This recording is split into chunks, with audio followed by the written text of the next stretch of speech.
안녕하세요. 반갑습니다. 소리 잘 들리시죠? 네. 마이크 성능도 좋고, 실내도 장비도 너무 좋아서 제가 오늘 세미나를 진행하는데 세미나 할 맛이 난다 이런 생각이 듭니다. 방금 소개받은 문선영이고요. 여러분들 혹시라도 제가 어떤 그 내용으로 우리 그 커뮤니티에서 한인 커뮤니티의 재정 전문가로 일하고 있는지 궁금하신 분들이 계시면 유튜브 문선영의 머니토크 들어가셔서 보니까 한 450개 정도 유튜브가 있더라고요. 3년 했습니다. 그리고 저희 이 업계에서는 13년 지금 일하고 있고요. 또 저희 부모님들의 은퇴는 주로 이제 많이 도와드리고 있지만 그것보다도 무엇보다도 재정 점검하고 그리고 또 아이들에 대한 교육들 그리고 이제 부모님들의 재정에 대한 교육들을 좀 주로 하고 있습니다. 라디오에서 라디오 서울이라는 그 라디오 방송이 있어요. 거기에서 그 일요일하고 주일이죠. 그리고 또 토요일 날 오후 4시에는 경제 전문, 재정 전문 방송 1시간짜리 또 진행을 하고 있습니다. 방송인은 아니고요. 재정 전문가입니다. 네. 오늘 이렇게 만나 뵙게 돼서 반갑고, 그 재정, 이제 우리가 제목에서 보셨겠지만 유태인들의 재정관이에요. 그, 많은 분들이 이제 의아해 하시겠지만, 우리가 부러워하지 않을 수 없는 그 민족 중에 하나가 유태인이지 않을까 싶어요. 근데 그 이유는 여러 가지가 있습니다. 그 유태인들은 참 재미있는 민족인 것 같아요. 본인들 스스로가 신의 선택을 받은 민족이라고 이제 자부하고 있죠. 뭐 그런 점도 있지만, 그 아이들한테 가르치는 게 몇 가지가 있다고 그래요. 뭐 예를 들면 이런 거예요. 어느 그 국가가 없고 영토가 없는 그 영토가 없는 그 민족이다 보니까 이제 떠돌이로 돌아다니는 그런 생활들을 하지 않습니까? 그러다 보니까 어떤 일이 벌어지냐면 어느 곳에 가더라도 생존할 수 있도록 딱 두 가지 기술을 가르친대요. 첫 번째 기술이 뭐냐면요. 구두 닦기나 굴뚝 청소 같은 일들, 청소부 같은 일. 어떠한 뭐 언어라든지 학력이라든지 배경이라든지 재산이 없어도 시작할 수 있는 일이 바로 그런 일이죠. 어느 나라에 가더라도 할 수 있는 일이에요. 두 번째는 무엇이냐면 돈 공부예요. 이자놀이, 이자셈. 그래서 어디 가서라도 정말 시작할 수 있는 이 두 가지를 가르치는데 이제 그 중에 하나가 바로 이 돈 공부인 거고 이자셈인 거고 오늘 말씀드리는 Understanding Your Money Matters 당신의 돈이 왜 문제가 되는지 어떻게 이해해야 되는지에 대한 내용들이 바로 이 유태인들의 재정관에서 나왔다라고 보시면 됩니다. 이런 얘기도 있죠. 우리가 여러분들 아시다시피 이제 공부 많이 시킵니다. 자녀분들. 그죠? 여기 계신 분들도 미국에 오신 이주하신 이유 중에 하나는 물론 새로운 삶의 터전 그리고 또 하나님이 우리에게 새로운 영토의 그런 개척으로서 허락해 주셨기 때문에 오셨지만 또 하나는 무엇이냐면 교육이라는 거를 무시할 수가 없어요. 자녀들 교육 때문에 한국에 돌아가지 않고 계신단 말이죠. 그래서 공부 열심히 해라. 돈 걱정하지 말고 엄마 아빠가 다 너 뒷바라지 하겠다라고 공부를 열심히 시켰는데 그래서 이제 의사가 됐습니다. 그랬는데 병원장은 누구냐면요. 유태인이에요. 공부 열심히 시켜가지고 그 변호사를 시켰어요. 그랬더니 로펌의 장은 누굽니까? 유태인이에요. 그런 경우가 많아요. 다 잘하는데 왜 우리가 모든 거 다 잘하고 뒤처지지 않는데 과연 그리고 또 주님이 우리한테 허락하신 그 많은 것들 이 땅을 모두 다 경작하도록 주셨는데 우리가 하지 못하는 이유는 무엇인가? 이제 그것 중에 대부분 가장 중요한 요인 중에 하나가 청지기로서 재산을 분리는 관리하는 그 역할을 하지 못했기 때문이고 돈에 대한 내용에 대한 교육을 하지 못했기 때문이 아닌가. 그래서 이제 그런 지혜를 조금 저희가 배우는 시간을 해보도록 하겠습니다. 이제 여러 가지 이유들 일상의 문제로 돌아와서 보자면 왜 우리는 자꾸 재산을 모으지 못하는가라는 생각들을 좀 하게 돼요. 사실 오늘날 일하는 이유도 결국에는 어떤 이유 때문에 일하냐면요.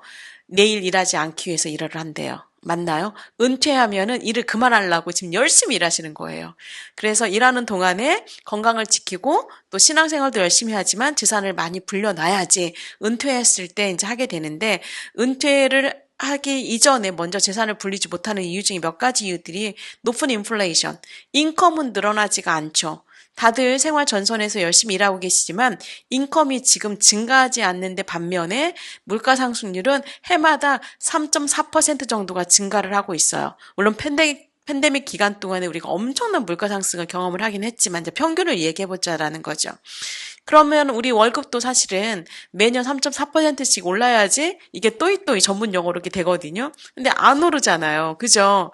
그렇기 때문에 아무리 열심히 일을 한다 하더라도 이 물가 상승률 때문에 지출을 따라잡을 수가 없는 그런 결론이 나오게 되죠.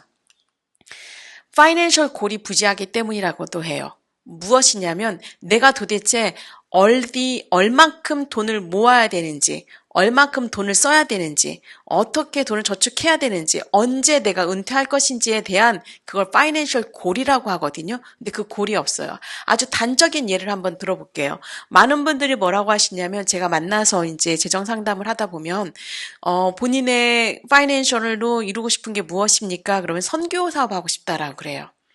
오케이. 그러면 좋습니다. 선교 사업 얼마나 멋집니까? 정말 찬란한 일이죠. 그런데 그러면은 얼마 정도의 본인의 그런 재정 상황을 가지고 선교 사업에 할 수 있는 그런 준비해 놨습니까? 그러면 기도 열심히 합니다라고 말씀을 하세요.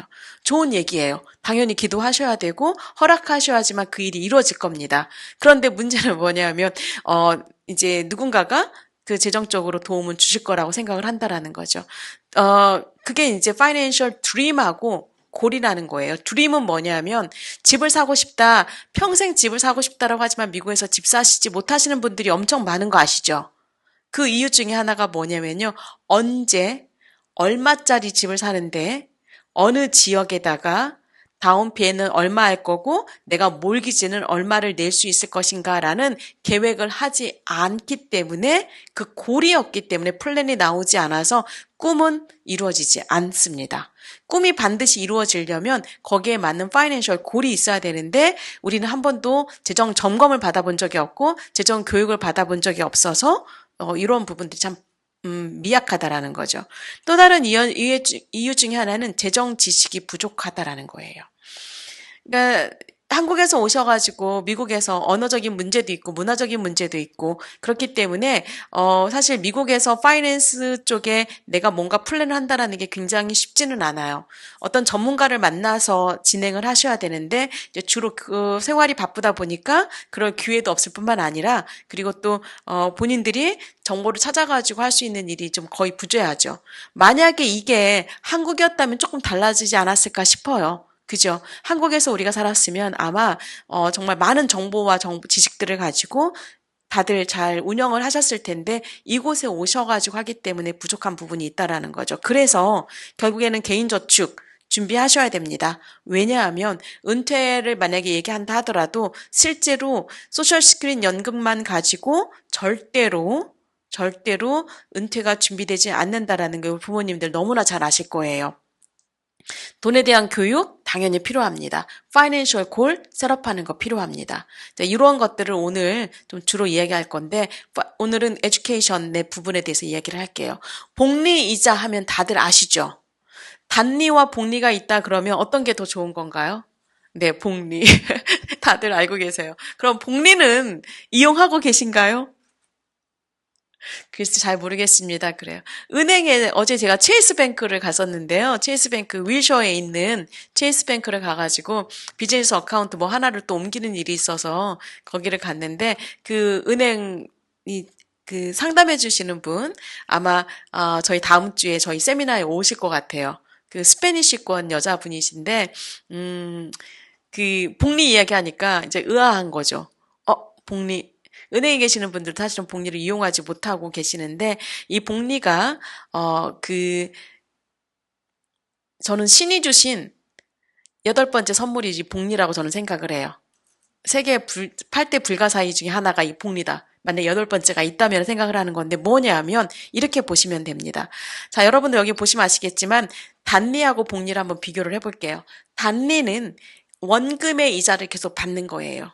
그렇기 때문에 10,000불을 만약에 여러분들 어딘가 맡겨놓으셨다 그러면 10% 만약에 이자를 준다 그러면 단위로 주면 매해 1,000불, 1,000불, 1,000불, 1,000불을 받게 되겠죠. 그죠? 그런데 복리로 이자를 받는다 그러면 10,000불에 1,000불인데 그 다음에는 1000불과 10,000불이 합쳐진 것에 대한 돈이니까 1100불을 받고요. 그 다음에는 1100불에 그 다음에 자란 돈 합쳐서 1210불 이자를 받게 되고 1331불, 1464불의 이자를 받게 돼요. 그러니까 점점점 어떻게 돼요? 더 불어나게 되는 거죠. 여러분들이 눈덩이 굴리는 것을 아마 상상을 하시면 쉽게 이해가 되실 거예요. 예를 들어서 만약에 이렇게 하시게 된다면 10년이 지나게 되면 그 2만 불이 될 거고요. 그리고 15년이 지나게 되면 25,000불로 자라게 됩니다. 반면에 복리로 받게 되면 10년이 지나면 25,861불이 되고요. 15년이 되면 41,653불로 자라게 돼요. 당연히 20년이 되면 더 차이가 많이 나겠죠? 25년이 되면 더 차이가 많이 나겠죠. 그래서 단리와 복리 중에서 무엇을 선택해야 되냐? 그러면은 어느 누구도 저는 단리를 선택할 겁니다. 라는 분은 안 계실 거라고 봐요. 다만 그러면 복리를 활용할 수 있는 여러 가지 지혜들, 이제 어디로 들어가야 되느냐라는 겁니다. 먼저 복리에 대해서 조금만 더 설명을 좀 해볼까 싶어요. 왜냐하면 좀 충격이 좀 들어가야 돼요, 여러분들. 충격을 좀 받으셔야지 이거 하나만은 잊지 않겠다라고 오늘 이제 집에 가셔야 되니까 먼저 이거 한번 보겠습니다. 만약에 한 달 동안에 제가 여기 계신 어떤 분을 하이어를 합니다. 하이어를 해서 30만 불을 그냥 오늘 딱 드릴게요. 아니 끝나고 나면 30만 불 월급을 드릴게요.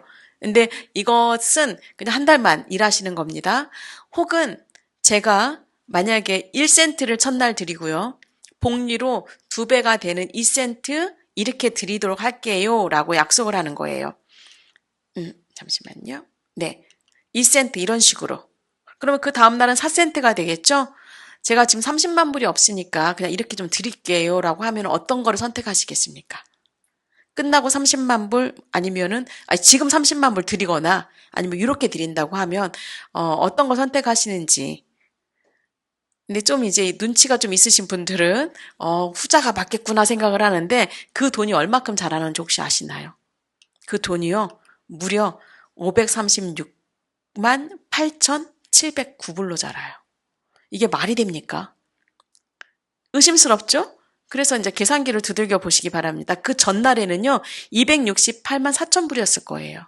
그 전날은 28일째는 134만 2천 불이었을 거고요. 그죠? 그 전날은 67만 1천 불이었을 거예요. 심지어 20일에는 5,242불밖에 되지 않았을 거예요. 다시 말해서 1센트에서 30만 불을 받고 나가느냐 아니면 20일 동안 뼈 빠지게 일했는데도 문선영 씨가 아주 구두쇠여서 5,242불밖에 주지 않는 거예요. 여러분들은 어떤 걸 선택하시겠냐라는 거죠. 그런데 거기서부터 참으셔야 돼. 10일만 참았더니 어때요?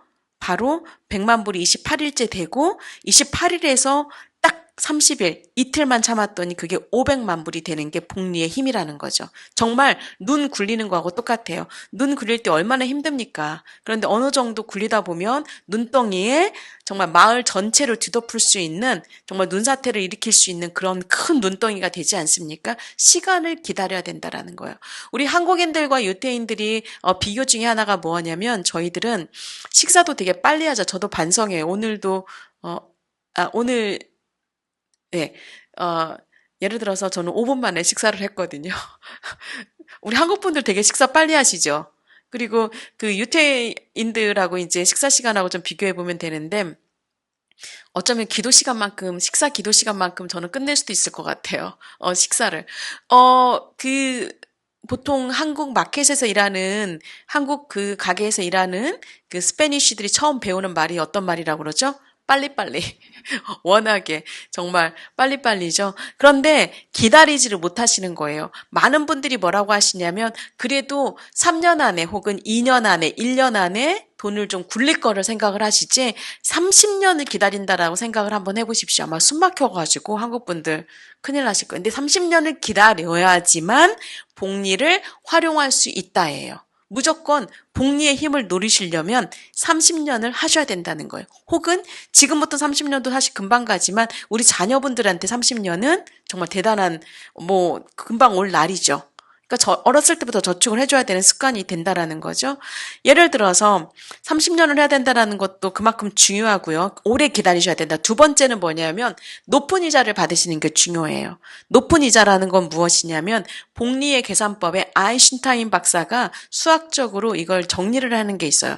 72의 공식이라고 그러는데 rule of 72 혹은 72의 공식인데 여러분 아마 구글이나 뭐 네이버 이런 데 한번 72의 공식 혹은 rule of 72라고 검색을 꼭 오늘 해보시기 바랍니다.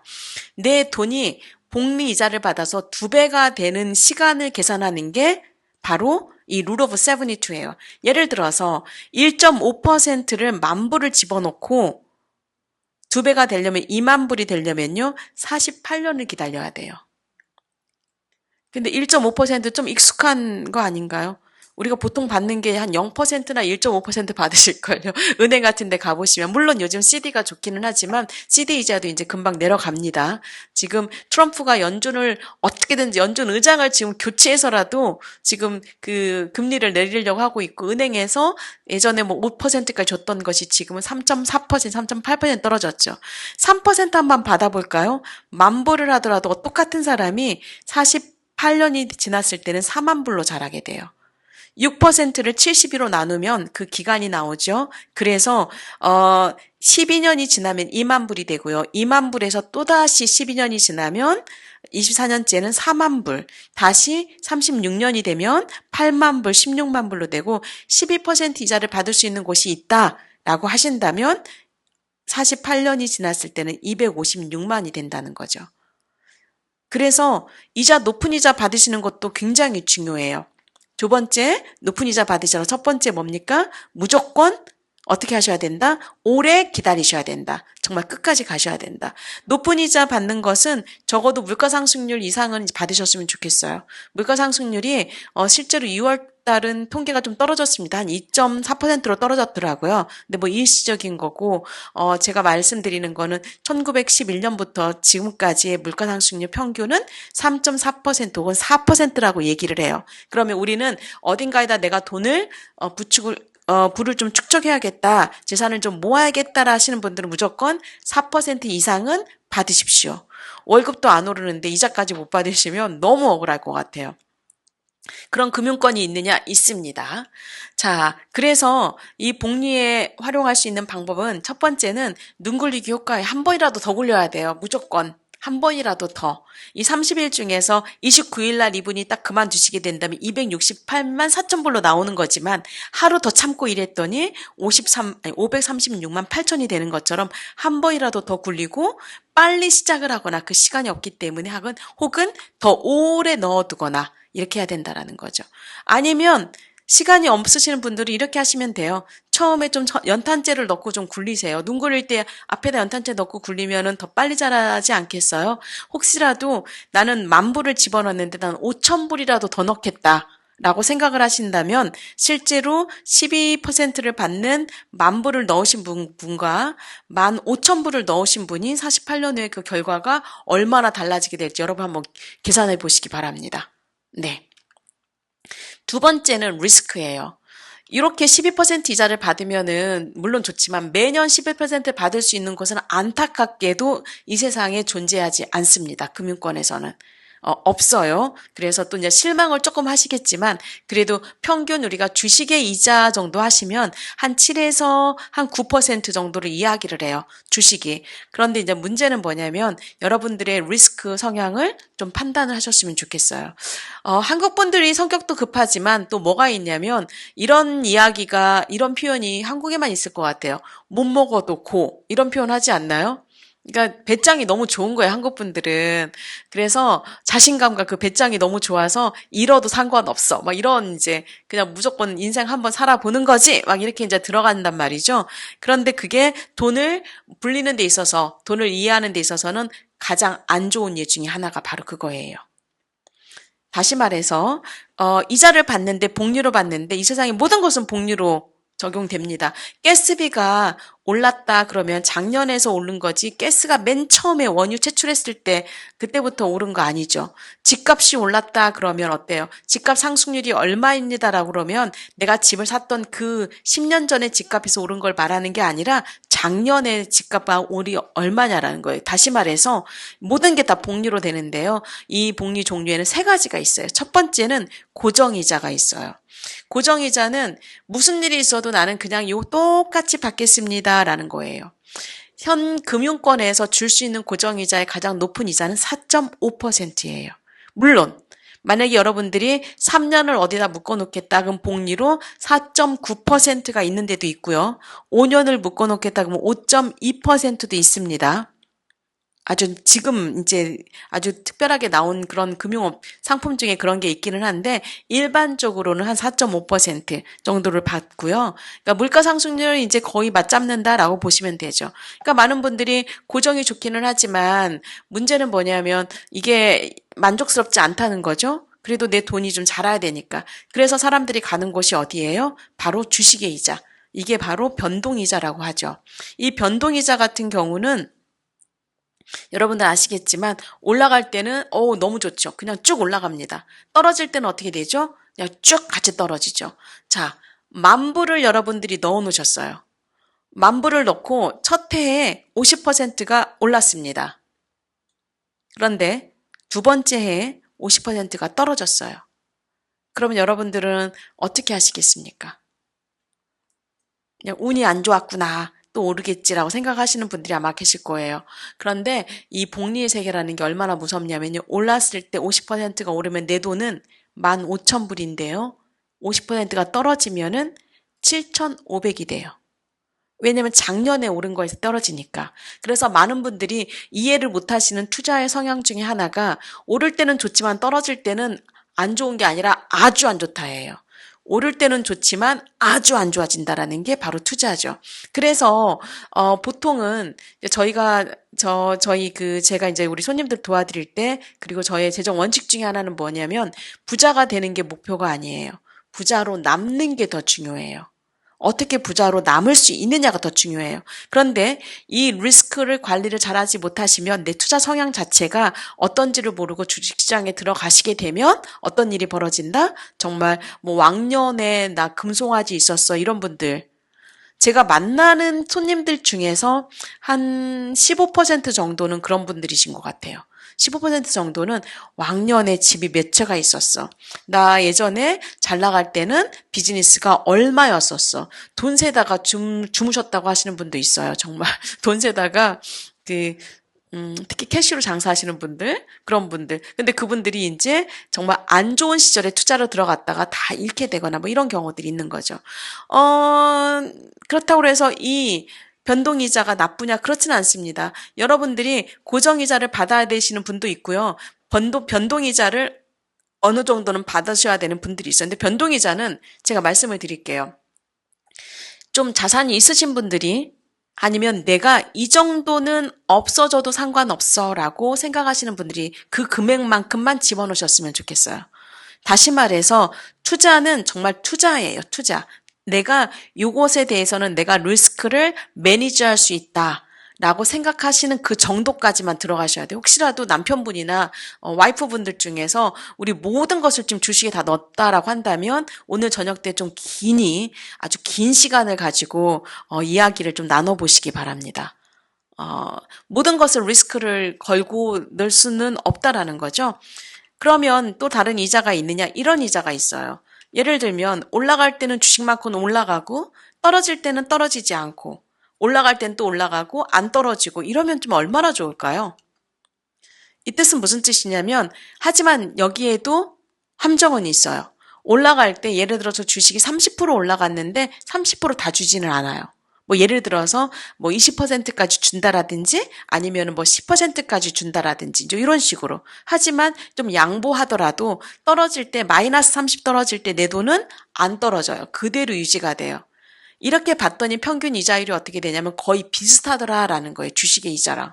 물론 매해는 다르죠. 예를 들어 30% 올랐는데 나는 딱 15% 받으니까 이거 잘못한 거 아닌가? 이런 이제 후회가 들다가 그렇지만 그 다음에 또 떨어질 때는 역시 이게 좋구나. 매년 다르지만 결국에 평균 이자를 10년, 20년 이 금융업계에서 바라볼 때는 이 두 번째 이자, 변동이자와 두 번째 이자를 지수성 이자 혹은 영어로는 인덱스드 이자라고 부르는데 이제 거의 평균 그 rate of return이 비슷하다라는 거죠. 이것을 알고 계시면 조금 도움이 되지 않을까요? 이걸 만든 게 바로 누가 만들었냐면 유태인들이 만들었거든요. 지금의 모든 파이낸스 업계에 금융업계에 장악하고 있는 게 유태인들인데 이런 거를 만들어서 사실은 하고 있어요. 근데 우리가 몰랐기 때문에 나는 지금 이자도 못 받고 있다. 혹은 이자를 받아도 나는 고정이자만 받고 있다라고 한다면 사실 시간을 손해를 보는 거기 때문에 지금 말씀을 드리는 겁니다. 예를 들어서 인덱스 이자하고 변동이자, 지수성 이자와 변동이자가 어떻게 달라지는지를 한번 보겠습니다. 화면에 보실 거라고 믿겠습니다. 2004년부터 2022년까지면 거의 18년인가요? 이 정도로 평균을 보는 거예요. 주식이 오르고 떨어지고가 바로 초록 색깔 그 그래프죠. 그리고 S&P 500는 가장 대표적인 500개 기업의 우수 기업들의 지수기 때문에 그냥 스탠다드 앤 포어라고 그냥 스탠다드라고 보시면 돼요. 이렇게 얼만큼 주식이 올랐는지 떨어졌는지를 보는 거고 이 보라색이 오를 때는 오르지만 떨어질 때는 안 떨어지는 거예요. 오를 때 얼마까지 올랐나 봤더니 12%가 올랐네요. 그죠? 맥시멈으로. 여기 보면은 12% 보이시죠? 맥시멈으로 오를 때는 12%까지 주고, 근데 그 해에, 보시면 아시겠지만 27% 올랐어요, 주식은. 근데 미안하지만 그냥 10위까지만 줄게요. 그런데 결국 보세요. 오랜 시간을 보면 이 다음에 또 달라집니다. 2023년 달라지고 2024년 달라지지만 거의 차이가 없다는 거예요. 비슷하게 자란다라는 거예요. 그런데 왜 3번 이자가 그래도 사람들이 은퇴 플랜이던 아니면 좋아하느냐면 이때 내가 은퇴하려고 했던 2016년에도 나는 이자가 떨어지지 않고 내 돈이 그대로 유지가 되겠죠. 혹은 2022년도에 은퇴하시려고 했던 분들이 이 10만 불을 넣어놓으셔서 지금 한 38만 불, 37만 불 정도 자란 분이 있는가 하면 그 해에 그 전에 되게 좋았었어요. 그래서 와, 그거 봐봐. 나는 거의 40만 불 가까이 자랐어. 라고 이야기하셨는데 그 다음에 은퇴하려고 봤더니 돈이 또 떨어져요. 이 타이밍을 내가 조절을 할 수가 없기 때문에 주식시장에 없기 때문에 한다는 거죠. 주식은 어떤 분들이 하셔야 되냐면요. 주식이 떨어졌을 때 돈을 더 집어넣을 수 있는 분들이 하시면 좋겠어요. 근데 보통은 일반적으로 오른다 하면은 와, 뭐 이런 말 있잖아요. 여러분들 요즘 인터넷으로 어떤 주가 좋다라고 하시면 이제 그 주를 막 사시거나 이제 연구하신단 말이죠. 이렇게 생각하세요. 내가 그 정보를 알 때는 이미 다 끝났다. 그런 말들이 있더라고요. 저는 그 말이 맞다고 생각하지는 않아요. 꼭 그 말이 정답이라고 생각하진 않아요. 그런데 이제 어떤 문제가 발생하냐면 떨어졌을 때 가서 그것을 더 집어 넣을 수 있는 힘이 있으신 분들이 투자를 하셔야 돼요. 그래서 떨어졌을 때 더 사서 낮은 가격에 사서 올라갈 때 확 같이 올라가는 게 주식의 정석이죠. 투자의 정석이죠. 근데 보통은 오른다 했을 때 나 살까 말까 올랐을 때 사요. 그리고 나 떨어지니까 좀 못 팔고 있다가 어때요? 못 빠져나오죠. 불안해서 아까워서 그러다가 이제 막판에 완전히 잃어버리기 전에 진짜 막판에 나오게 되죠. 직전에. 그래서 높은 가격에 사가지고 낮은 가격에 팔고 나오는 그런 이제 오류를 범하게 되는데, 그렇다고 해서 지금 주식을 하지 말라는 말은 절대 아니고, 여러분들의 그야말로 그 리스크 톨러런스라고 그럽니다. 이걸 투자 성향이 어떻게 되는지, 여러분들의 전 자산 중에서 몇 퍼센트가 이런 변동으로 들어가야 되는지, 몇 퍼센트가 고정으로 들어가고 몇 퍼센트가 이 지수성으로 들어가야 되는지 우리가 알고 있거나 상담을 받았다라면 어떤 일이 있어도 내 재산이 잘하고 잘 지켜지지 않겠느냐라는 겁니다. 굉장히 중요한 정보죠. 이렇게 나와요. S&P 500 여기 보시면은 실제로 이 상품은 11.5%까지만 준대요. 그죠? 더 이상 주지 않는데요. 그런데 마이너스일 때는 0.25로 그냥 마이너스 이자를 안 주는 거예요. 이렇게 했더니 20년 동안 살펴봤더니 8.42고 주식은 이 인덱스드라는 거는 7.84예요. 내년에도 달라질 수 있겠죠. 하지만 거의 어때요? 비슷한 이자가 나온다라는 거예요. 만약에 금을 좋아하시는 분들은 난 요즘 금값도 좋은데 막 다 금을 하고 금 지수라는 게 있어요. 금의 ETF를 봤을 때 여기도 보시면 아시겠지만 마이너스일 때 0.25를 주고요. 했더니 9.41, 9.11이에요. 거의 비슷하죠? 만약에 나는 모건 스탠리가 너무 좋아요. 나는 그쪽 주식을 좀 해보겠습니다 하시는 분들은 모건 스탠리를 했을 때 7.35인데 실질적인 이자는 이 인덱스로 했을 때는 얼마요? 10.85가 돼요. 근데 저는 좋다라고 뭐 어떤 게 좋다라고 말씀드리지 않아요. 그냥 비슷하다. 왜냐하면 내년에 또 달라질 수 있으니까. 그런데 올해 근데 이것도 보세요. 20년은 가지고 계신 분들한테나 워킹하는 얘기예요. 20년 근데 금방 가더라고요. 네. 그래서 이렇게 좀 알고 계시면 어떻겠냐면 세 번째는 텍스입니다. 골치 아프죠. 그죠? 텍스 안 낼 수만 있으면 얼마나 좋을까요? 그죠? 근데 텍스는 이자를 받잖아요. 그래, 좋습니다. 문선영 씨 말대로 그러면 저는 복리 이자로 높은 데로 들어가서 오래 기다릴게요. 그리고 리스크도 내가 조절을 해서 나는 투자 성향이 나한테 딱 맞게끔 분산을 시켜가지고 딱 들어갔어요. 그런데 이자를 받잖아요. 세상에 공짜가 없어요. 반드시 이자는 텍스는 한번 내야 돼요. 그래서 캐피탈 게인 텍스라고 그러는데 텍스 캐테고리가 3개가 있어요. 여러분들이 CPA님이 되실 분들이 아니니까 이거 CPA님이 오늘 들어오셨다면 저는 정말 웰컴. 왜냐하면 CPA님 계실지도 모르는데 CPA님들이 이거 손님들한테 안 알려주세요. 절대 안 알려주세요. 자 보십시오. 텍스 나우. 그때그때마다 이자가 붙을 때마다 텍스를 내는 거예요. 예를 들면 눈을 한번 굴렸더니 어때요? 오빠가 와서 발로 눈을 좀 차고 가요. 왜냐하면 너 살 붙었잖아. 그러니까 내가 좀 떼어갈게. 그게 텍스를 내는 거예요. 그 다음에 또 굴리는데 또 와서 발로 또 한번 차고 가요. 눈이 좀 떨어지죠. 그러니까 좀 놔두면 오래 자랄 텐데 자꾸 이제 눈을 떼어내는 거죠. 이러한 게 뭐냐 하면 뱅크라든지 뭐 CD 나올 때마다 여러분들 아시다시피 텍스 내셔야 됩니다. 아니면 스탁 같은 거. 그죠? 스탁 같은 거 당연히 이렇게 되죠. 텍스 이렇게 하니까 뭐 그러면은 다른 캐테고리가 있습니까? 있어요. 뭐냐면 텍스 레러라는 게 있어요. 텍스 레러는 눈을 굴리는데 와서 눈을 발로 차지 않아요. 그냥 들어가라고 그래요. 굴리라고. 이자를 복리로 붙으라고. 그러니까 어떻게 될까요? 더 많이 자라겠죠. 엄청 많이 자라죠. 그런데 나중에 나올 때는 텍스를 내고 나와야 돼요. 그래서 돈을 굴리고 굴렸더니 어때요? 나중에 나올 때는 텍스를 내고 나오는데 그런 것들이 대표적으로 IRA 어카운트 혹은 401k 어카운트라고 그래요. 지금 텍스를 좀 많이 내신다 하시는 분들은 텍스 낼 돈으로 내 저축할래 하시면서 이거 하실 수 있죠. 되게 좋은 어카운트입니다. 그런데 반면에 또 이런 어카운트가 있어요. 텍스 어드밴티지라는 건데 돈이 자라고 나서 텍스를 전혀 안 내요. 그런데 들어갈 때 눈을 굴릴 때 한번 내가 주먹으로 이렇게 딱 눈을 굴렸단 말이죠. 그랬더니 여기 조금 떼어서 가져가요. 처음에. 텍스를 낸 돈이에요. 그리고 나서 그 다음부터 계속 굴려서 정말 나중에 완전 자랐을 때는 그 돈을 텍스를 전혀 내지 않고 찾아 쓰는 거예요. 이러한 것들은 어디가 있느냐? 라이프 인슈런스라든지 로스 IRA 같은 어카운트가 바로 이런 구자예요. 그럼 내가 저축을 하는데 뱅크에다 할 수 있고 스탁도 할 수 있고 내가 돈을 굴리는 401k IRA 혹은 라이프 인슈런스 혹은 로스 IRA 여러분들이 텍스를 이해하시고 좀 전략적으로 하게 되면 어떨까라는 거 이렇게 만들어 놓은 이유가 있겠죠. 한번 비교를 해드릴게요. 똑같이 300불씩을 30년을 저축을 할 거예요. 월에 300불씩. 근데 이분은 어디다 하셨냐면 은행에다 했어요. 이자가 없는 체킹 어카운트에다가.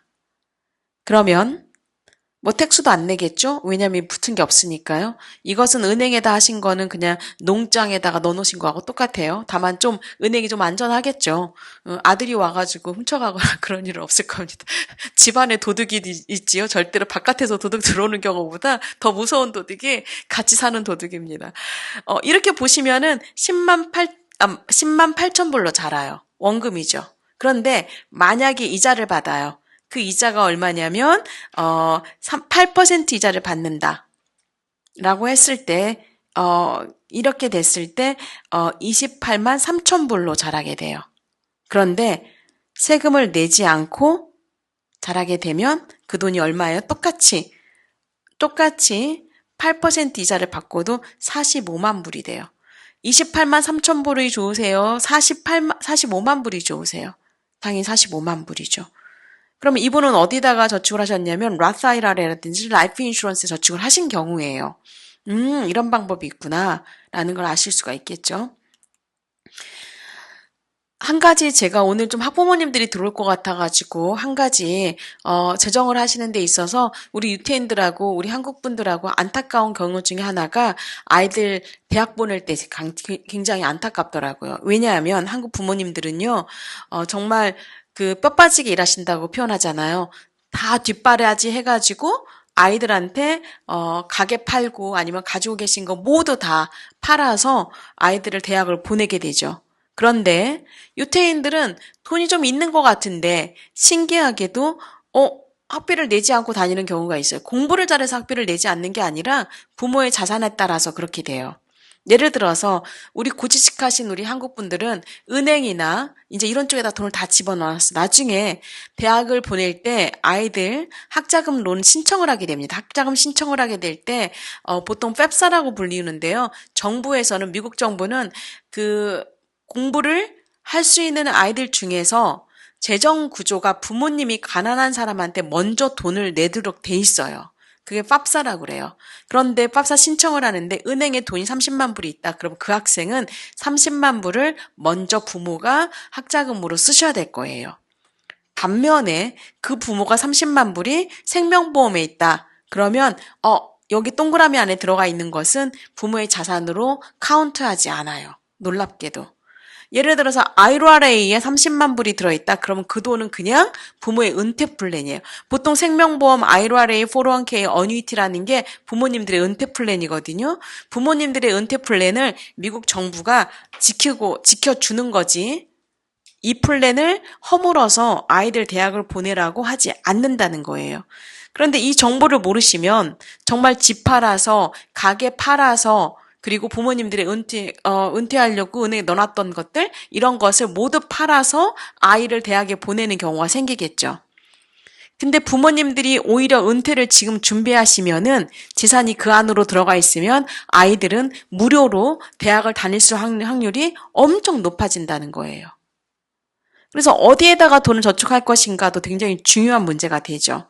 여기에서 실거주 주택은 부모의 자산으로 카운트하지 않습니다. 하지만 렌탈 부동산, 젊으신 분들이 이제 자산을 늘려야 되니까 부동산이 최고다 해가지고 렌탈 부동산을 가지고 계시는 분들, 렌탈 인컴이 들어오시는 분들 이거 전부 다 부모의 자산이에요.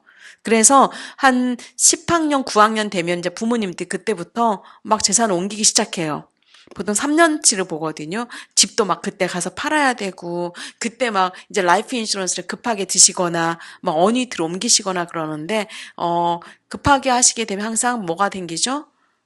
체하게 되죠. 네. 부작용이 있게 되죠. 그래서 미리미리 좀 준비를 하시는 게 좀 필요합니다. 그래도 안 하는 것보다 낫죠. 왜냐하면 대학이 그 학자금 지원 받는 거는 대학 4년 내내 신청을 하는 거기 때문에 늦어도 재산을 좀 정리를 해 놓으시면 좋기는 하죠. 미들클래스 뱅크럽시라는 게 있어요. 중산층들이 뱅크럽시 하는 경우가 과연 어떤 경우일까요, 여러분?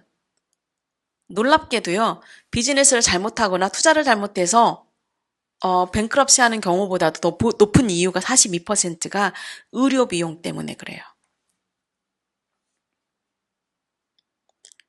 이게 무엇이냐면 내가 첫 번째 메디컬 인슈런스를 가지고 있어도 본인이 메디컬 인슈런스, 다시 말해서 헬스 인슈런스를 가지고 있는다 하더라도 본인이 암이라든지 심장병, 신장 말기 뇌졸중 같은 그런 진단을 받게 되시면 어떤 일이 벌어지냐면 인컴 활동을 당분간은 쉬셔야 돼요. 그죠? 아무래도 항암 치료 받아야 되고 그리고 신장 투석해야 되기 때문에 풀타임으로 했던 잡을 그만두시는 경우가 있거나 파타임으로 옮기셔야 되죠. 그죠? 그랬을 때 한번 생각해 보십시오. 캘리포니아 주정부는 암과 관련해서 평균 1년 6개월, 18개월 동안 인컴이 스탑이 됩니다라는 통계가 있어요. 물론 조금 더 벌어들일 수는 있지만, 근데 이제, 한 집안에서, 와이프가 3,000불 벌고, 남편분이 5,000불 벌어서 8,000불로 만약에 산다 하는 집이라면, 그 3,000불이나 5,000불이 들어오지 않는 경우가 생기게 되는 거죠. 그러면 3개월을 버티잖아요? 그러면 많은 분들은 그야말로 정말 집을 잃게 되거나 몰기지를 내지 못해서 집을 잃게 되거나 아니면 그동안 모아놨던 모든 돈들을 다 쓰시게 되죠. 아니면 뱅크럽시로 가게 되는 거예요. 그런데 보십시오. 이런 이유 때문이라면 지금 여러분들이 준비하셔야 되는 재산을 모음과 동시에 은퇴를 준비하신과 동시에 유태인들이 항상 준비해 놓는 게 이러한 것들에 대한 복병에 대해서 준비를 해 놓는 거예요. 걱정하지 마세요. 이거 할 수 있는 방법이 딱 하나 있어요. 그건 이제 여러분들이 좋아하건 좋아하지 않으시건 간에 어쩔 수 없이 생명보험밖에는 없어요. 생명보험이 예를 들면 100만 불짜리 생명보험을 가입을 했다. 그런데 내가 자녀가 없는 싱글 간호사들이 그 생명보험을 많이 가입을 해요. 그 이유 중에 하나는 첫 번째, 나 혼자서 살 거고 나는 애도 안 낳을 건데 내가 은퇴하는 과정에서 혹은 은퇴를 준비하는 과정에서 내가 이런 중병에 걸리게 됐을 때 나 큰일 난다라는 거죠. 그러면 보십시오. 100만 불짜리 가입을 했으면 만약에 암의 진단을 받잖아요. 그러면 100만 불을 사망할 때 나오는 돈을 내가 받을 수가 있어요. 살아있는 내가. 심장병도 마찬가지, 심장 투석도 마찬가지. 그것을 데스 베네핏을 사망 보상금을 살아있는 내가 받는다고 해서 living benefit이라고 불러요. living benefit 너무나 중요해요. 근데 모든 보험회사가 있는 건 아니기 때문에 여러분들 좀 조심하셔서 살펴보셔야 돼요. 그리고 만약에 보험이 가지고 계신 분이 있다면 그러면 내 재산을 지키고 내 저축을 지키기 위해서 이걸 합시다 라는 얘기가 나오죠. 그리고 또 다른 이유 중에 하나는 바로 이것 때문에 학자금 준비를 하는데 생명보험을 활용하는 경우가 있고 텍스를 안 내고 찾아 쓰려고 생명보험에다 돈을 집어넣어서 생명보험도 되고 리빙 베네핏도 되고 그리고 복리 이자도 받으시면서 떨어지지 않는 인덱스 이자, 지수성 이자도 받으시면서 결국에 또 뭐도 해요? 세금도 안 내고 이렇게 쓸 수 있는 거죠. 그래서 자산을 여러분들이 준비하시는데 정말 중요한 기본적인 구조를 알려드릴게요. 이 피라밋을 한번 보십시오. 이 피라밋을 보면은 바닥이 가장 안전해야 되지 않겠습니까? 그죠? 바닥에다가 튼튼하게 기반을 다져 놓고 그 위에다가 이제 나무도 세우고 그 위에다가 결국에는 유리로 천정도 만들고 그래야 돼요. 그런데 이걸 거꾸로 하시는 경향들이 있죠. 다시 말해서 인베스트먼트 먼저 하시는 분들이 많아요. 무슨 일이 있어도 나는 그냥 인베스트먼트 할래. 왜냐면 돈이 없으니까 돈 빨리 모아야지. 이 생각 때문에 그냥 본인 돈만 가지고 하시면 좋은데 이제 부모님 돈까지도 가져다가 막 끌어다가 한단 말이죠. 영끌이라는 한국 단어, 우리 한국 사람들 정말 천재, 언어의 천재. 어쩌면 그렇게 말 잘 만들어내는지. 영끌. 정말 영혼까지 끌어다가 바친다라는 거예요. 그래서 인베스트먼트를 하는데 이 피라밋이 거꾸로 서 있다고 생각을 해보세요. 인베스트 먼저 하고 그 다음에 내가 뭘 하냐면 돈이 생기면 그때 저축을 하거나 빚을 갚겠습니다. 뭐 크레딧 카드 빚 같은 게 나쁜 복리거든요. 진짜 나쁜 복리예요. 그런데 그 나중에 갚을게요. 돈 생기면. 그리고 나서 또 돈이 생기면 그때 가서 내 재산을 보호하거나 내 생명을 보호하거나 내 가족을 보호할 수 있는 프로텍션을 할게요라고 많이들 얘기하세요. 그렇기 때문에 어느 날 갑자기 하루에 무너지게 되는 거예요. 그런데 사실은 프로텍션 먼저 하셔야 되고요. 그 위에다가 세이빙 하시면서 빚 관리 하셔야 되고 빚 갚으셔 나가야 되고 그 다음에 인베스트먼이 들어가야 돼요. 혹은 이 세 가지를 동시에 하실 수 있는 방법도 있어요. 내가 돈이 한 달에 500불 정도 여유밖에 없는데 이 세 가지 다 할 수 있습니까? 할 수 있어요. 할 수 있어요. 이제 그 방법들은 이제 다음에 또 알려드리도록 하겠습니다. 돈을 어디다 넣어놓느냐라는 거예요. 뱅크에다 돈이 들어갈 수 있습니다. 그죠? 생명보험 쪽에 돈이 들어갈 수 있어요. 부동산에 돈이 들어갈 수 있어요. 그리고 주식 쪽에 돈이 들어갈 수가 있어요. 자, 뱅크에 돈이 들어가는 것은 인트레스트가 거의 없다고 보시면 됩니다. 그리고 또 하지만 뱅크는 굉장히 중요해요. 돈의 트랜잭션이 이루어져야 되기 때문에 돈이 들어가고 나가고 들어가고 나가고 있어야 되잖아요. 그러니까 뱅크에다 돈을 항상 넣어놓으셔야 되고 또 하나는 이머전시 펀드는 반드시 뱅크에다 넣어놓을 것을 권해드려요. 다시 말해서 이머전시 펀드라는 거는 어떤 분들에게는 석 달에 세 달의 생활비 어떤 분들에게는 뭐 한 달의 생활비가 될 수도 있습니다. 그런데 그런 돈들은 예를 들어서 생명보험이나 아무리 좋다고 하더라도 부동산이나 주식에 넣어놓는다 하더라도 이제 쉽게 빼고 꺼내고 할 수가 없죠. 왜냐하면 이제 복리를 오랜 기간 동안 이제 묶어넣어 우리가 굴리겠다라고 얘기를 했기 때문에. 그래서 뱅크는 이머전시 펀드를 만들어 놓으면서 동시에 안전하고 신속하게 쓸 수 있는 곳이다라고 보시면 돼요. 세 번째 여기 밑에 있는 부동산. 부동산은 돈을 굴릴 수 있는데 되게 좋죠. 근데 문제는 뭐냐면 부동산은 아무나 할 수는 없어요. 그 다운페이를 할 수 있는 시드머니가 갖춰져야 돼요. 그죠? 근데 이제 이렇게 말씀드리니까 그래 그래도 부동산이 최고니까 내가 시드머니를 15만 불을 다운페이로 모아야겠다. 15만 불 열심히 모아가지고 딱 집을 사셨어요. 이게 라크라 센터에 계셨던 손님의 케이스예요. 어쨌든 15만 불보다 더 모았어요. 그분은 다운페이를 좀 더 하셨는데 모아가지고 했는데 3개월 있다가 그 남편분이 사망하셨어요. 심장마비로. 자, 그렇게 되면 이 와이프는 쌍둥이 아들, 딸, 쌍둥이 아들, 그다음에 딸 3명을 키우는데 일을 해본 적이 없는 분이에요. 그 5년 동안 그 다운페이를 모으셔가지고 집을 사셨는데 3개월 있다가 남편이 사망하셨어요. 그럼 어떻게 될까요? 한국 돌아가셨습니다. 어. 그래서 이제 이런 것들 잘 정말 여러분들이 재정을 상담을 받으실 때는 무엇이 먼저인가를 먼저 진비를 해놓고 하셔야 된다라는 거죠. 투자 좋습니다. 근데 투자는 높은 이자지만 높은 리스크. 정말 완전히 여러분들이 만족하는 것보다 더 높은 투자 수익률을 거둘 수도 있지만 투자를 떨어뜨릴 수도 있죠. 물론 오래 가지고 있으면 여러분 그냥 버티라고 그러잖아요. 그것도 또 한국 영어 중에 이런 표현을 써도 될지 모르겠지만 존버 이런 표현이 있어요, 여러분. 죄송합니다. 이게 거의 좀 안 좋은 말인 것 같아요. 근데 아무튼 버티는 거예요. 정말 죽을 때까지 버티라 그거예요. 근데 언젠가는 찾아야 되잖아요. 언제까지 버틸 수는 없어요. 찾는 시기가 주식이 높은 시기면 좋지만 주식이 떨어지는 시기면 와장창 나는 거죠. 그래서 리스크를 조절할 수가 없다라는 거, 그리고 세금 문제가 발생을 하죠. 그 라이프 인슈런스 같은 경우에는 이것을 라이프 인슈런스에 돈을 들어갈 때요 고정이자로 받을 수도 있어요. 그런데 변동이자로 받을 수도 있어요. 주식처럼. 그런데 아까 말씀드린 지수성 이자를 받을 수도 있어요. 지수성 이자가 존재하는 곳은 라이프 인슈런스밖에 없어요. 그거는 기억하세요. 지수성 이자로 내가 주식만큼의 수익을 얻으면서도 절대로 나는 잃지 않을 거, 손실을 안 볼 거는 라이프 인슈런스밖에 없어요. 그런데 라이프 인슈런스는 단점이 많아요. 어떤 단점이 많냐? 오래 기다리셔야 돼요. 적어도 15년은 그냥 기다리셔야 돼요. 두 번째, 내가 돈 집어넣은 500불이 전체가 내가 투자가 되는 돈은 아니죠. 생명보험료가 그 안에서 100불이건 150불이건 빠지겠죠. 나머지 돈에 이자가 붙는 거예요. 그죠? 그게 단점이에요. 하지만 장점이 더 많죠? 당장에 500불만 넣어도 50만 불이면 50만 불, 100만 불이면 100만 불에서 암 걸렸을 때 돈을 받거나 혹은 사망했을 때 우리 가족들한테 남겨줄 수가 있죠.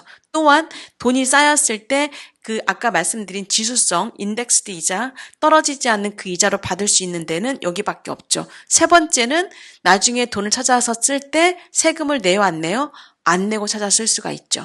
그렇기 때문에 이제 이런 장단점이 있다라는 거 이제 보시면 됩니다. 무엇을 하셔야 되느냐? 여러분, 이거 하셔야 돼요. 퍼스널 파이낸셜 체크업을 한번 받아보십시오. 많은 분들이 되게 부끄러워하세요. 뭐라고 하시냐면, 내가 문선영 씨 시간을 축내는 게 아닌지 모르겠어. 나 가진 거 이거밖에 없는데 혹시 이런 것도. 여러분, 우리가 병원에 갔을 때요, 의사한테, 제가 너무 배가 많이 나와가지고 옷을 걷을 수가 없어. 청진기를 대야 되는데 그렇게 하지 않거든요. 그죠? 정기검진은 우리가 보통 1년에 한 번씩 정기검진을 받으라고 그래요. 근데 내 재정에 대한 검진을 한 번도 받아본 적이 없다. 그렇다라고 한다면 받으세요. 그게 무엇을 가지고 있건 어디에 가지고 있건 작건 크건 간에 여러분들의 자산이고 여러분들의 돈이에요. 여러분들의 어카운트예요. 혹은 파이낸셜 골이라도 잡아야 되는데 이걸 통해서 뭘 하실 거냐면 인컴과 익스펜스 관리도 여러분들이 스스로가 하실 수 있게 되셔야 돼요. 정말 얼마를 버는데 쓰는 돈은 이상하게 더 많이 쓰고 계세요. 어떻게 가능하냐고요? 크레딧 카드가 있기 때문에. 저축을 할 돈이 없다라고 얘기하시는 분들 중에서 정말로 내가 버는 돈과 쓰는 돈 한번 점검해 보셔야 되고 저축의 고를 셋업하셔야 돼요. 단기, 중기, 장기로 셋업하셔야 돼요. 예를 들어서 당장에 이번 크리스마스 전후로 해서 내가 성규 헌금으로 예를 들어서 5,000불을 내고 싶다. 그러면 그 5,000불에 대한 계획을 지금부터 만드셔야 돼요. 그때 가서 5,000불을 있는 돈에서 뚝 떼어내는 게 아니라 조금씩 이제 5개월 정도 남았죠? 그럼 내가 한 달에 1,000불씩이라도 떼어놔야겠다라고 생각하셔서 5,000불을 쓰셔야 되는 거예요. 내가 내년에 우리 부모님이 한국에서 오셔서 여행을 가야 되는데 크레딧 카드로 10,000불을 쓰는 게 아니라 5,000불을 쓰는 게 아니라 지금부터 그 돈을 마련해 놓으셔야 돼요. 중기 같은 경우에는 보통 집을 사거나 아니면 그 아이들 학자금, 대학 가는데 비용이라든지 아이들한테 한 5년, 10년 사이에 뭐 자동차를 사준다라든지 그럴 때 이제 필요한 것인데 그것에 얼마가 필요할 것인지 집을 사는데 아까 말씀드렸죠? 어느 지역에 언제 얼마짜리 그래서 나는 얼마를 다운페이를 준비할 것인지에 대한 그 고리 플랜이 나와야 된다라는 거예요. 장기는 무조건 은퇴입니다. 은퇴가 생각보다 빨리 옵니다. 하지만 10년이 은퇴가 남아 계셨다라는 분들은 희망을 가지시고 준비하시면 되고요. 그리고 또 지금 나는 은퇴를 눈앞에 두고 있는데 내가 무슨 플랜을 할까요? 하시지만 혹시라도 뭔가 준비해 놓으신 게 있다면 정말 은퇴 쪽으로 잘 활용할 수 있도록 그런 계획들을 바꿔드리거나 전략을 세워드리는 게 바로 제가 하는 일이다라고 보시면 돼요. 내가 저축을 받는 이자율은 얼마인지 체크업 받으셔야 돼요. 나는 이제까지, 내가 너무나 그 세금 낼 거 다 내고, 은행 살찌워졌지만 나는 결국에 이자를 하나도 받지 못하고 있었다라고 생각하신다면 지금부터라도, 여러분들 도와드리겠습니다.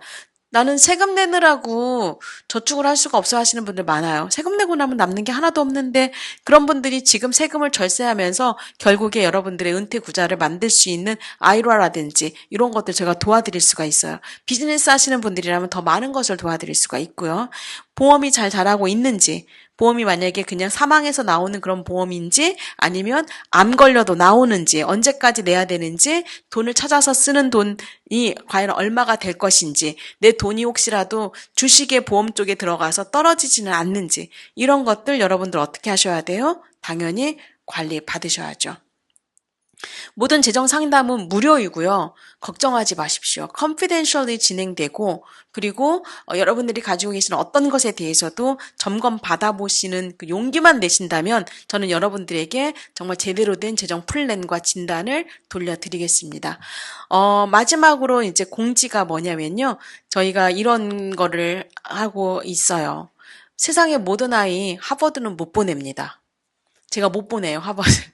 근데, 하버드는 또 정원제가 있어서도 어차피 못 간대요. 그죠? 그런데 보십시오. 백만장자로는 키울 수 있어요. 저는 자신해요. 지금 여러분들, 우리 선생님들의 자녀분들이 있다. 그러면 저는 백만장자로 누구라도 키울 수가 있어요. 근데 그 아이가 어리면 어릴수록. 이제 뭐 예를 들어서 우리 자녀가 30대입니다. 뭐 그래도 할 수 있지만, 키울 수가 있어요. 제가 자신한다고 말씀드렸어요. 돈에 대한 교육과 언제 시작하느냐에 따라서 그 시기에 따라서 어떤 이자를 받느냐에 따라서 어떤 보호장치를 해놓느냐에 따라서 충분히 가능한데 그래서 아이들에게 우리가 못 가르치는 거 그리고 또 우리 교회에서 못 가르치는 거 신앙 안에서 우리가 가르치지 못하는 거 저희가 대신 가르칩니다. 7월 30일입니다. 다음 주 수요일이에요. LA에서 하루 종일 하는데요. 대신에 점심도 주고요. 옷도 주고 가방도 주고 물도 주고 밥도 주고 점심 식사도 주고 노트도 주고 공책도 주고 텀블러도 주고 다 줘요. 아이들한테 5시간에 오전 오후 5시간에 영어로만 진행됩니다. 재정 교육에 대해서 크레딧 카드 어떻게 써야 되는지, 크레딧 어떻게 빌드업 해야 되는지, 그리고 용돈 관리 어떻게 해야 되는지, 저축 어떻게 시작해야 되는지, 투자의 원칙들, 이러한 내용들을 가르쳐요. LA 저희 오피스 에키터뷰 빌딩에서 하고요. 그 다음에 브레아에서 그 다음 날 이제 이쪽 지역에 있는 분들 우리 학부모님들 브레아 커뮤니티 센터에서 똑같이 시작합니다. 아침 9시 30분에 체크인하고 10시부터 시작해서 4시가 되면은 딱 끝나요. 수료증까지 졸업식 다 하고 다 끝나요. 그런데 여기에서 참가한 학생들 중에서 2명을 선발을 할 거예요. 2명을. 인터뷰를 할 겁니다. 중간중간에 인터뷰도 하고 해서 이 아이가 오늘 배운 것을 어떻게 잘 적용하는지. 뭐 예를 들어서 장학금을 주는데 1,000불씩 2,000불을 줄 거거든요. 그런데 2,000불 선불 받으면 뭐 할래요? 그랬을 때, 저는 게임을 하겠습니다. 그러면 안 줄 거예요. 안 줘요. 절대 안 줘요. 뭐, 이걸 가지고 맛있는 거를 사 먹겠습니다. 안 줄 거예요. 우리 부모님을 위해서 효도관광을 보내주겠습니다. 마음은 기특한데, 그렇게는 안 줄 거예요. 그 돈을 가지고 저축을 하겠다는 학생들한테만 저희가 장학금을 줄 겁니다. 그래서, 신청을 받아요. 그런데 요거 저희가 예전에 무료로 진행을 했었어요. 그랬더니, 1시간 있다가 다 아이들이 사라져 버리더라고요. 혹은 수료증 받으려고 수료증 받으면 대학 갈 때 좀 도움될까 해가지고 부모님들이 마지막 시간에 오시는 거예요. 저희는 열과 성을 다해서 다 준비를 했건만. 그래서 안 되겠다. 그래서 100불 받습니다. 등록비 100불.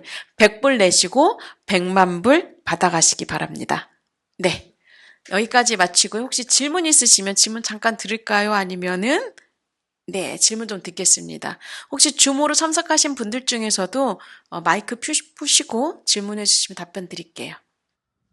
예, 강의 잘 들었습니다.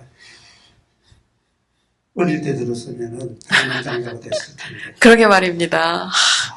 참 아쉽습니다. 그때는 뭐 하셨는데. 너무 유익한 강의라. 사실 이렇게, 내일을 모르고 사는, 믿음으로 사는데 하루하루. 오늘 강의를 들어보니까, 야, 이게 가만히 있어도 돈이 생겨야 되잖아, 그쵸? 그런 놀라운 강의를 해주셔서 예, 감사를 드립니다. 그러면 우리는 좀 늦은 감이 있지만은 그럼 자녀들한테는 재정 교육을 보통 자녀들한테도 재정 교육을 이렇게 이렇게 부모가 뭐 재정에 대해서 잘 알고 그런 건 몰라도 그냥 성실하게만 살아라. 안정적인 직업 가져라. 그러지 이런 경제관, 경제 돈을 이렇게 눈덩이처럼 불리는 그런 재주를 잘 안 가르칠 수도 없지만은 자녀들을 위해서 어떻게 가이드를 해야 되나. 좀 조언을 주시면 좋겠습니다. 정답을 하나 드리고 그다음에 풀이를 해드릴게요. 정답은 저를 만나게 해주시면 되고요. 풀이를 드리자면 결국에는 뭐 재정 전문가가 저만 있는 건 아니잖아요. 그죠? 근데 요즘 아이들은 분명히 그럴 거란 말이죠. 자녀분들은 직장 생활하면서 우리 부모님들의 말씀을 잘 듣진 않을 거예요. 보통 1.5세거나 2세들은 미국에서 교육을 받았기 때문에 이제 만약에 우리 부모님들이 가셔서 내가 오늘 장신대에서 이런 내용을 들었다 그러면 아니 아빠는 또 어떤 한국분을 만나가지고 또 귀를 또 듣고 왔냐고 뭐라고 이제 약간 핀잔을 들을 수도 있어요. 그러니까 부모님들이 걱정이 되는 거죠. 우리 자녀들은 우리 부모님들이 혹시라도 잘못된 정보나 혹은 뭐 사기당할까 봐 쉽게 표현하면 이런 걱정들을 많이 하세요. 그래서 결국에는 좀 만나는 게 좋아요. 만나게 해주시는 게 좋아요. 왜냐면 자녀분들이 만나셔가지고 상담을 받잖아요. 영어로 상담할 수 있어요. 받게 되면 그분들이 이제 이렇게 되는구나 라고 해서 결국에는 플랜들도 하고 지정 점검도 받아보고 그렇게 돼요.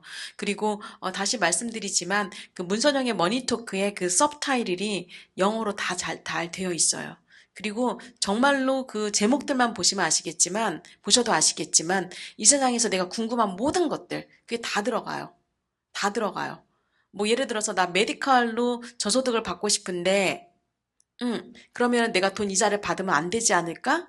재산이 드러나지만 안 되지 않을까? 그런 거에 대한 답변도, 심지어 나 현금으로 가지고 있는데, 이거 은행에다 나 어떻게 넣어놔야 되지? 이런 질문도 다 들어가고요. 그리고 또 내가 지금 현재 라스 IRA를 드는 게 좋은지 아니면 IRA를 드는 게 좋은지 이런 것에 대한 것도 그러니까 모든 정말 여러분들이 궁금해하는 그런 내용들에 대해서 상품 설명이 아니라 정말 제대로 된 재정의 원리들에 대해서 좀 설명을 좀 드리고 있으니까 자녀분들 유튜브도 한번 보내주시고 그리고 또, 결국에는 상담을 좀 받을 수 있도록 하는 게 좋죠. 그런데 상담 받아봐 그러면, 내가 알아서 할게. 내가 알아서 상담 받을게 라고 하실 거예요. 그렇게 하시면 이제 보통은 인터넷에 들어가가지고 하거나 본인들이 아니면 이웃 이제 그 친구분들의 투자 잘하는 친구가 있으면 그 친구의 이제 조언을 받게 되는데 사실 그건 좀 위험한 일이거든요. 그래서 적극적으로 그냥 이분한테 받아봐.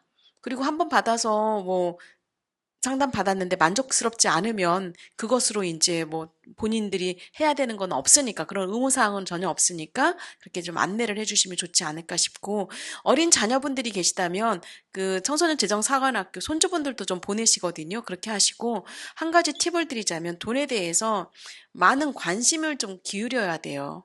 저희는 돈에 대한 관심이 없는 사람들이잖아요. 저희 솔직하게 그냥 딱 얘기를 해보면 13년 전에 저도 그랬었어요.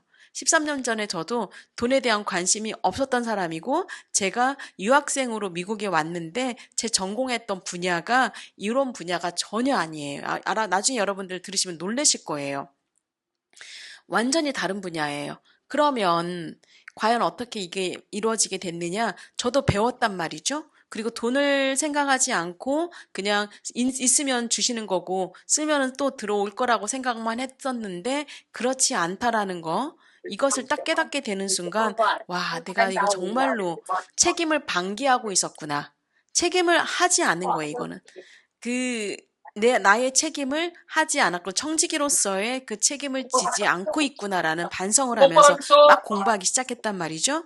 그래서 자녀분들한테 그런 걸 좀 가르쳐 주시면서 하셔야 되는 게 뭐냐면, 어, 돈에 대한 관심 좀 할 수 있도록 하시고, 두 번째는 어린 자녀라면 그 유태인들이 하는 방법이 이게 있어요. 용돈을 주시면 세 개로 나눠요, 보통. 어떻게 나누냐면요. 하나는 저축할 돈, 하나는 쓸 돈, 하나는 도네이션. 헌금을 하더라도, 헌금을 하더라도 내 버짓 안에서 저축할 돈, 쓸 돈, 헌금할 돈, 아니면 사회에다가 내가 환원할 돈, 이렇게 세 가지로 다 꼬리표를 나눠서 저축을 아이들한테 돈을 쓸 수 있도록 그런 것들도 좀 처음부터 교육을 좀 시켜주시면 좋지 않을까. 어린아이 같은 경우에는. 그리고 이제 좀 큰 자녀는 약간 청소년들은 재정사관학교 보내시고요. 그다음에 큰 자녀는 저를 만나서 상담을 할 수 있도록 해주시면 되겠습니다. 제가 뭐 여쭤봐도 될까요? 네. 저기 상담하는데 커스터피는 저게 얼마인가요? 여쭤봐도 어, 될까요? 네네, 무료입니다.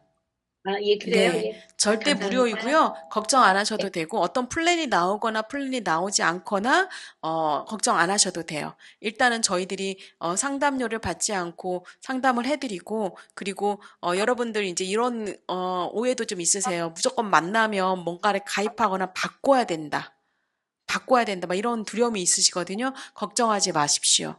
그렇게 일했다면 제가 13년 동안 이렇게 일할 수 없었을 거라고 저는 믿어요. 걱정하지 마시고 오셔가지고 상담 먼저 받아보시기 바랍니다. 감사합니다. 사무실이 그 LA의 그 에퀴터블 빌딩 한인타운에 있고요. 또 다른 사무실은 롤랜 하이츠에 있어요. 여기서 멀지는 않죠. 지금 여기 있는 곳에서는 그래서 LA와 동부 LA에 있습니다. 들리세요? 예. 네. 저는 이미 1차로 제 총장실에서, 제 사무실에서 일단 강의를 들었고요.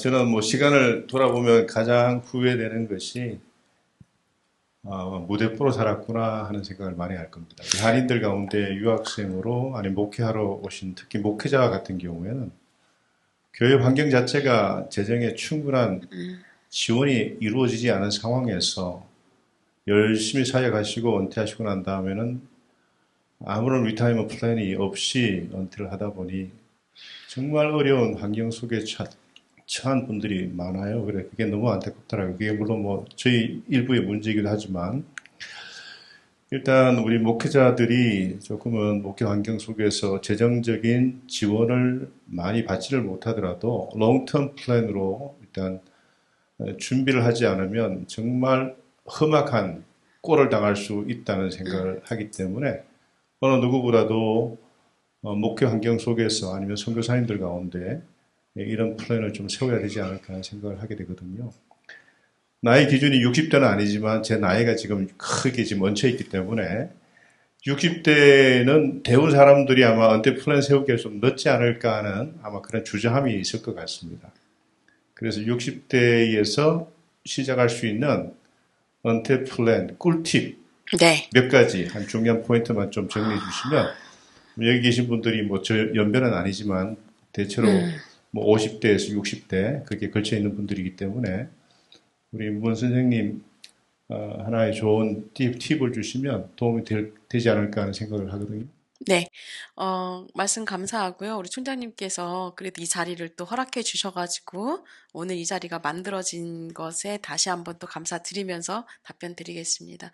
일단은 가지고 계신 게, 그러니까 제가 못 도와드리는 분들이 있어요. 절대 못 도와드리는 분. 못 도와드리는 분이 어떤 분이냐면, 아무것도 없으신 분. 인컴이 딱 지금, 1,500불.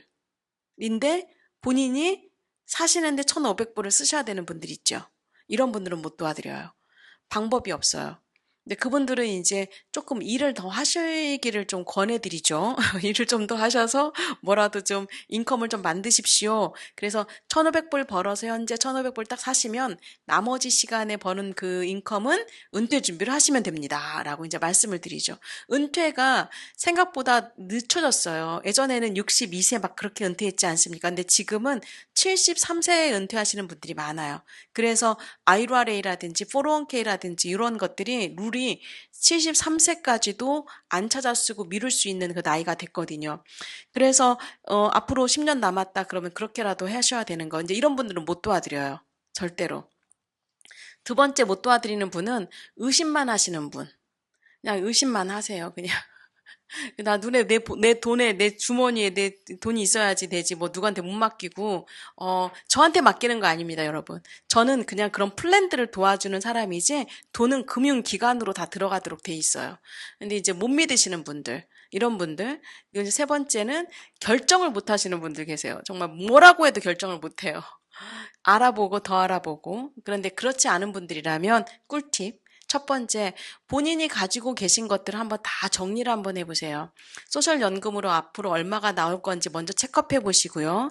그리고 여러분들이 그래도 어느 곳에다가 통장에 돈을 가지고 계시건 아니면 앞으로 몇 년을 일하실 것인지에 따라서 인컴 상황에 대해서도 알려주시거나 혹은 예전에 내가 넣어놨던 CD라든지 작은 돈, 10,000불이건 5,000불이건 뭐 30,000불이건 100,000불이건 혹은 집을 가지고 계시면 집을 활용할 수 있는 그런 방법들이 있어요. 예를 들면 우리나라 말에 또 하우스 푸어라는 말이 있죠. 집만 있고 가난하신 분들이에요. 집은 페이오프를 거의 하셨어요. 근데 왜 하셨냐면 자녀들한테 물려주시려고. 그리고 페이먼을 나중에 안 하는 게 가장 좋은 은퇴라고 생각해서 그냥 집에다가 다 페이오프 하신 분들이 계시는데 사실은 은퇴를 하게 되면요. 돈이 돌아야 돼요. 돈이 돌아야 돼요. 또 하나는 집에 있는 돈은요. 에퀴티가 쌓여있단 말이죠. 그 돈 이자 받습니까? 절대 안 받아요.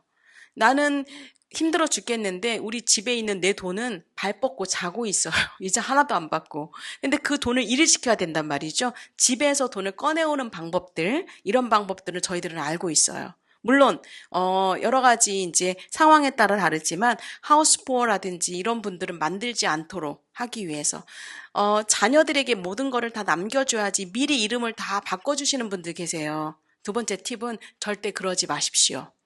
아까 제가 집안의 도둑이라고 표현했지 않습니까? 그야말로 자녀분들한테 모든 거를 다 미리 넘겨줬을 때, 나중에 우리 선생님들의 은퇴가 정말 위협을 하게 돼요. 다 쓰시고 남은 것을 주셔도 충분해요. 왜냐하면 모든 분들이 여기 오셔서 그야말로 정말 최선을 다해서 우리 자녀분들을 교육시키고 성장시켰단 말이죠. 자녀분들이 우리 은퇴를 책임져 주지 못해요. 그러면 결국에는 우리가 우리 은퇴를 준비해야 되기 때문에 이제 그런 것들은 뭐 내가 우리 아이 이름으로 주기 위해서 뭔가를 해놨다 그런 것들은 조금 이제 그만 하시고 이제 부모님들을 위해서 쓸 수 있는 그런 것들을 좀 다 모아야죠. 여기서 표현한 게 영끌인 것 같아요. 가지고 있는 모든 것들 다 보시고요. 다 일단 모아보세요. 모아서 그걸 가지고 뭔가를 무조건 만들어 드릴 수는 있을 것 같아요. 아무것도 없는 분들은 못 만들어 드립니다. 네. 무에서 유는 안 돼요. 그건 하나님만 하시는 거지. 무에서 유를 어떻게 합니까? 이자를 받으려면요, 돈이 들어가야 이자를 받아요. 선생님 죄송하지만. 하지만 그게 작건 크건 어쨌든 만들어 드릴 수는 있어요. 그리고 사람마다 목적이 달라요. 어떤 분은 은퇴 플랜이 필요하지만 어떤 분은 예를 들면 이런 예를 들 수 있죠. 나는 큰 거는 필요 없는데 혹시라도 내가 롱텀 케어 상황에 걸려서 내가 양로시설에 들어가거나 내가 나를 혼자 거동을 못하거나 식사를 못하게 되는 상황에서 우리 자녀에게 부담은 주고 싶지 않아. 라고 생각하시는 분들 계시거든요. 이런 분들의 플랜도 도와드릴 수가 있어요. 그러면 지금 목돈이 없다 하더라도 한 달에 뭐 300불, 400불, 500불로도 충분히 준비가 가능해요. 그런 것도 또 다른 은퇴 플랜 중에 하나가 되겠죠. 네. 감경화님. 네, 안녕하세요. 저 같은 경우는 저희 남편을 아무것도 모를 때 라이프 인슈런스 그거 딸랑 하나 들어서 옵션으로 롱텀 케어 들어놓고 생각지 못한 이제 남편 작년에 수술로 지금 롱텀 케어로 지금 삶을 이어가고 있거든요, 생활을. 그래서 정말 이거는 꼭 있지 않을까라는 그런 생각을 하면서 저희가 이제 남편이 직장을 그만두고 비즈니스를 시작하면 401k를 해야 그랬어요. 그때는 뭐 아무 지식도 없고 몰라서. 그래서 지금 있는 거라고는 라이프 인슈런스밖에 없는데 401k나 IRA를 또 그거를 들어야 되는지 준비를 해 지금이라도 다시 들어야 되는지 그게 궁금합니다. 그러면 직장으로 돌아가시면 직장에서 401k를 해주시긴 하나요? 아니요, 지금은 그렇진 않아요. 개인이시죠. 네. IRA가 좋을지 아니면은 현재 가지고 있는 라이프 인슈런스나 아니면 감경환님을 통해서 라이프 인슈런스를 들어서 은퇴 플랜을 하는 게 좋을지 사실 개별 상담을 좀 해야 될 것 같아요. 정답이라는 게 없거든요. 각각의 상황에 따라서. 그리고 또 지금 현재 인컴 상황과 익스펜스가 얼마인지도 저희가 또 봐야 되고 그렇기 때문에 어떤 질문인지는 제가 접수를 했어요. 되게 중요한 질문이고 또 연세가 어떤지도 알아야 되고 그래서 감경아님 꼭 저한테 연락을 좀 주시기 바랍니다. 제가 지금 채팅창에 제 연락처 물론 뭐 아시겠지만 그래도 한 번 더 올려드릴게요. 네, 알겠습니다. 네, 연락드리겠습니다. 제가 연락처 올려드렸고요. 각각의 네. 상황마다 다르다라는 점, 그래서 여기서 개별로적으로 제가 답을 드릴 수 없다라는 거, 네네, 하겠습니다. 질문 있으신가요? 하셨는데 아, 네. 예, 이렇게 제적이 13년 전에 갑작스럽게 이렇게 코페르니쿠스적인 그런 변화가 맞습니다. 꼭 우리 안 믿는 사람이 예수 믿는 그런 기쁨을 맞습니다. 그런 네. 그 계기를 네. 좀 설명을 해주면 어, 분들에게 좀 도움이 될 것 같아요. 그렇죠. 그러니까 저는 돈 얘기를 하는 거를 사실 극히 혐오했었어요. 그리고 좀 수준 낮다고 생각했었어요. 그리고 교양 없다고 생각했었어요. 탐욕적이면서 교양 없고 수준 낮은 사람들이 하는 이야기가 돈 얘기라고 생각을 했었어요. 그래서 집안에서도 뭐 돈 얘기가 나오면 저는 우리 식구들 진짜 시끄럽다고 제가 저 혼자 방에 들어가고 막 이런 사람이었던 것 같아요. 이제 그런 게 없었는데 이제 미국에 와서 저는 유학으로 왔는데 유학으로 와서 한국에 돌아갈 계획이었지만 여기에서 이제 결혼 생활을 하고 그리고 이제 자녀를 한 명을 낳게 되고 생활인으로서 이제 정착을 하게 되죠. 정착을 하게 되면서 이제 그 유학 생활도 오래 했고 공부를 좀 오래 했었기 때문에 당연히 그쪽 전공에 맞는 일을 하고 있었어요. 하고 있었는데 저한테도 계기가 있었던 것 같아요. 어떤 계기냐면 저는 남편하고 이혼을 이제 결심을 하고 나중에 이제 이혼을 하면서 준비를 하는 과정에서 경제적인 자립을 나 혼자 해야 된다라고 딱 결정을 하고 나서 보니까 남편과 제가 일을 했을 때는 전혀 어려움이 없었어요. 그리고 상상도 할 수 없는 일이었었고 그런 일은 뭐 없을 거라고 생각했고 한국 여자분들 중에서 헛똑똑이신 분들이 좀 많아요. 이제 대표적으로 이제 문선영이라는 사람이 그랬는데 나 걱정하지 말고 그냥 우리 딱 하면 돼. 뭐 이런 식으로 이제 그 그 결혼 생활을 정리를 하는 상황에서 제가 나름대로 좀 다른 일을 하고 있었는데 거기에 들어가 있는 돈은 많고 재정적으로 굉장히 어려움을 겪고 있었어요. 어려움을 겪고 있는데도 얼마나 어려운지조차 몰랐었던 것 같아요. 그런데 이 세미나를 제가 들었던 거예요. 물론 여가 똑같은 내용은 아니었지만 친구가 이런 세미나가 있으니까 가보자고 그러는데 4번을 거절을 했어요. 그리고 그 친구가 너무 힘들더라고요. 왜 얘는 맨날 나만 만나면 돈 얘기를 하나.